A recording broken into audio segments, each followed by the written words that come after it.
BRB Blazer. For sure. So we'll jump into the next guy staying in the division, our eighth running back on the consensus. We got Nick Chubb here from the Browns. I actually moved Nick Chubb down right before we did this episode. I had him a little bit higher. Just kind of looked at some stuff. Actually, I got to shout out Justin. He came in and kind of just told me some things. I did a little bit of research. He kind of knocked Nick Chubb down. I think I have Nick Chubb at 11 actually, but yeah, he's like 10. He's not out. He's my official list is different than where I have him 10 or 11 now too. yeah. I've been moving. Dre, you have him at 5, I believe, right? Who? Nick Chubb. I have Nick Chubb at 5. Yes. Yeah. So elaborate why you are so high on him. Yes, elaborate, Dre. Yeah, sure. Yes. I mean, he averaged 18 and a half carries a game, and he averaged. What is it? What I got here? He averaged 4 targets a game. That's going to go down a little bit, but his yards per carry is 5. He averaged 5 yards per carry last year, dude. If Derrick Henry didn't get 30 million touches a game, he would have won the rushing title, even when Kareem Hunt came in after week 10. So Kareem Hunt's more of like they scheme him open is basically what they'll do. There's a lot of times where they'll run a shotgun split set and have Chubb and Kareem Hunt. So, I mean, I don't expect Hunt to like go away, but I just still expect Chubb's production to be up there. I mean, he's still young, and like I said, he still finished that high when he split time this year. It's going to be one of those things where it's going to be like an Ingram Hunt thing where I think they're both going to be good. Yeah. I don't think he's going to kill from him. I think he's going to help him more than anything. Is my I mean, look at this, dude, just burns people. But no, I mean, either way, he's still young. I like the offense. It's all based around Baker Mayfield. If Baker Mayfield sucks again, yeah, he's that X factor. Yeah, for sure. 100%. If he sucks, then I mean, then their pass game's gonna suck, and so is their run game. So if he can make that step forward, I think Kareem Hunt and Chubb can both do well. To be honest with you, He's somewhere like Tyler said with Henry, which I was the same way too last year. I was like, I'd rather be wrong on this guy and not draft him than have to worry about drafting him. I might be that with Chubb. It's so early to say, so I don't want to say official, but he might be one of those guys where I'm like, I don't give a fuck if he's the number 1 running back. Like, I'm just not gonna like really, unless he falls to a certain price that I like, I'm probably not gonna take it. Yeah. That's me early speaking. Like I said, I want to emphasize early because a lot can change. Yeah, these are early Yeah, rankings. sure. We so. could see a big strides in Baker and the offense, and then they did just sign the left tackle. Was it Taylor Lewan, right? oh yeah, the Browns got him, huh? Jack Conklin. Jack Conklin. Yeah, they took the Titans left tackle, and then we could see them make some moves. I mean, they literally had the 2 like almost worst left tackles in the league last year. Well, the left tackle got arrested for trying to move 100 pounds of marijuana at the border. He's like, I'm about to get cut, so Greg fuck Robinson, it. yeah, so. Hey, don't do that. You know what I mean? Yeah. Yeah, dude. See, just listen to Mike. Advice from Mike. We can make a segment about it. I was close. So the Dolphins were 0-9. You guys finished 5-4. So you guys were. How do you guys go from 0-9 to 5-4? Let's not bring that up. Okay. It's like Whatever, you guys we're gonna be finished- bad. Yeah. Yeah, The no. Dolphins I'm are saying gonna- no. I'm saying it's you a guys whole different finished scenario, good. But One of the games you lost because you just. why you're just totally derailing what we're talking about right now? Nobody cares about the Dolphins, even me right now. And I'm Yeah. a Dolphin fan. I like the Dolphins. I'm mad about the fact that we Hey, won clip 5 that games. shit. I like the Dolphins. Dolphins. I like Dolphins. I just don't love the Dolphins. I like the Anytime Dolphins, Tyler man. says anything, he said, "Yeah, clip that shit." He's done it like 3 times during the podcast. Nobody's been paying attention. I like that.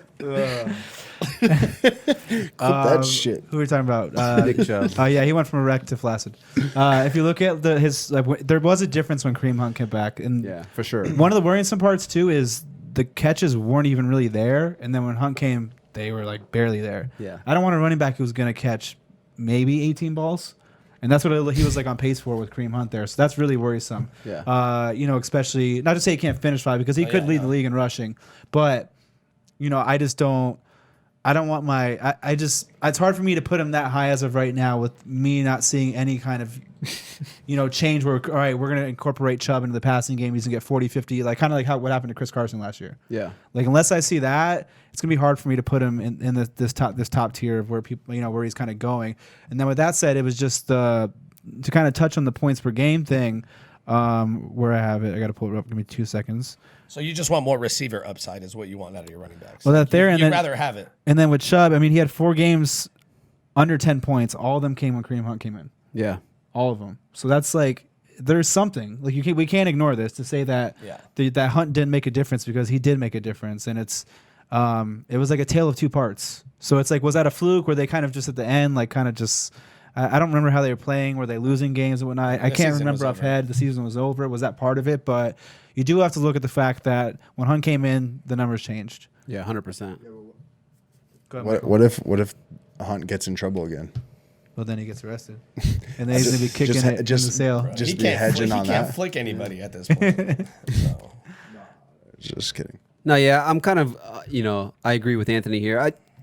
Just kind of the more I think about it, like I said, these are early rankings. So a lot's going to change with the draft. Actually, we get to training camp. A couple free agents out there still, but I'm not sure if Nick Chubb is an RB1 as much as he's just like he'll be like a solid RB2 for you. You know what I'm saying? And like you said, if he falls to the right draft price, then I'll take him. But even then, I'm not sure about it because once Kareem Hunt came back, it did take a huge effect on his workload. So in the 10 games with no Kareem Hunt, he had 20 or more carries in 7 of those 10 games. When Kareem Hunt came back, he only had 1 game with 20 or more carries. So that's a huge change in the workload right there. Target-wise, 37 targets before Kareem Hunt. Once Kareem Hunt came back, only 12. And they actually went out and they got Austin Hooper as well. Ugh. You're going to have a that healthy bad. David Njoku. Odell really didn't put up Odell-esque numbers like you would think. So maybe a couple touchdowns go Odell's way this year. You got Jarvis Landry there. There's just a lot of mouths to feed in an offense that, we've touched on a couple times. How good is this offense going to be? If they average, 3 touchdowns a game, there's a lot of mouths to feed. Hooper, Njoku, Kareem Hunt, Nick Chubb, Jarvis Landry, Odell Beckham. So I'm just not sure how much he can really contribute. I think he's a talented player. I think he's really good, but I think the draft price might be a little too high for my liking, and I might just, go with a couple other backs here. Because, once Kareem Hunt came back, we did see, a changing in the pace. Yeah, Dude, I'll that's a kind of lot. help out. Sorry, Mike, go ahead. No, you good. No, I was just saying that's a lot. Like you forget how many offensive weapons they have in Cleveland now. Like I forget Odell's. Like, you know what I mean? Like you forget all these guys are there. But who's the best runner of the ball out of all of those? Probably Odell Beckham. Jarvis Landry. I'm not being a homer, but I would Landry. probably, of course, you two fucking Dolphin fans would say that. No, I would probably say OBJ, but no, if Baker can make that next jump, then the Browns are going to be bosses. Yeah. Like, I mean, how many No. plays? They're going to run 70 plays a game, at least 60 plays a game. No. Yeah, there was some. So, I mean, it's you got a lot of mouths to feed. I mean, There was David another- Njoku's done. Sorry. Sorry, Njoku. Bye. They'll probably trade him in the draft. That's kind of like a That crazy would be assumption, good, but too. I think to draft day, Njoku maybe gets traded. Yeah. Clip There that were- shit. Clip him. Clip that Hey, shit. clip That should be a drop. Clip that shit. There was a number that I talk about with I brought up with McCaffrey, Cook, and how their red zone numbers were high. He had a really high goal line carry. It was like 12, 13. He was like top 5, but he only converted 2 of them. Yeah. So does that mean he's bad, or that just means he was unlucky because the line was so bad that they were just like motherfucker, and he just can't tackle him. in the Or backfield. is it play calling? Yeah, or play calling to some extent. So, I mean, if he gets 12 again, because I hate to sometimes say that the guy is not going to, he got 12 last year, that's got to come down, because no, it doesn't have to. It can go up or stay the same. Yeah. So it's like, and you have to factor that in with every player that, like, with that too. So let's just say he gets 12 again, do 6 or 7 of those go in, but now he doesn't, get as much receiving work, but he's been an effective runner since he came in the league. So if he gets 300 carries and he's at 5 and he scores 8 5 yards touchdowns consistently. and then, he's still going to end up being an RB1 at that point. Yeah. But it's the passing game where it's going to be hard for me to put him high. Like, it's just like you said, 12 targets and what was it? Yeah, or 7 games? what we Yeah. need is Baker to throw the that's ball like- inside the 5. That's and then run. like half a catch a game. Yeah, and that was when Njoku was pretty much banged up. Now you're getting Austin Hooper and Kareem Hunt there. I don't know. Just, I don't like it. That stat's ugly. That stat's He's like, more of an RB2 to me Yeah. than an RB1. He might not even be in my top 12 when we get all said and done to the Man. things, but I mean, I don't know. that stat's hard for me to ignore. He might not be in mine either. Yeah. It's funny that I was thinking about. I was like, some of these stats, like there might be players where it's like now, like Tyler might be higher on someone now, but then it might flip flop. Like when we get closer to season, I might be higher and he might be Yeah. lower in the Well, guy. the Browns aren't drafting a running back, you would think. I'm just saying No, in general. not Like, at all. that's They got why he's Ike making the Hilliard change. as their 3, and then you got Kareem Hunt, and you're good. Yeah.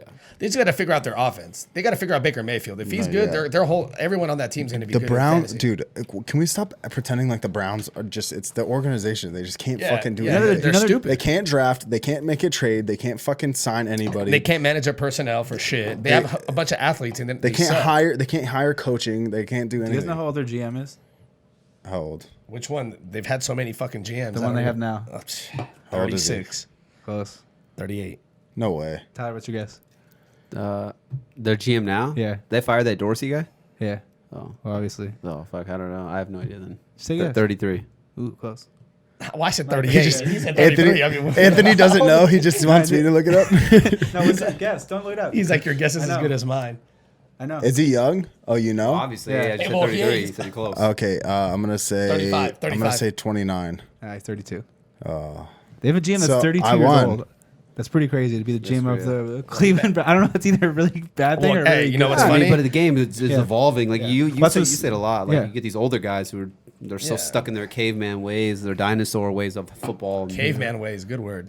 Caveman. Yeah, it is. They're like, oh, fucking run the mallet, ball, mallet. ground and pound. growing unibrows and stuff, dude. Yeah. right, But like so Sean McVay was what, like 30? I know it's a head coach. 31, 32. Yeah, so it's like, I mean, you do have someone, maybe this guy's obsessed with football see from you, day Mike. one. He's been doing all the shit, the analyticals. Now it's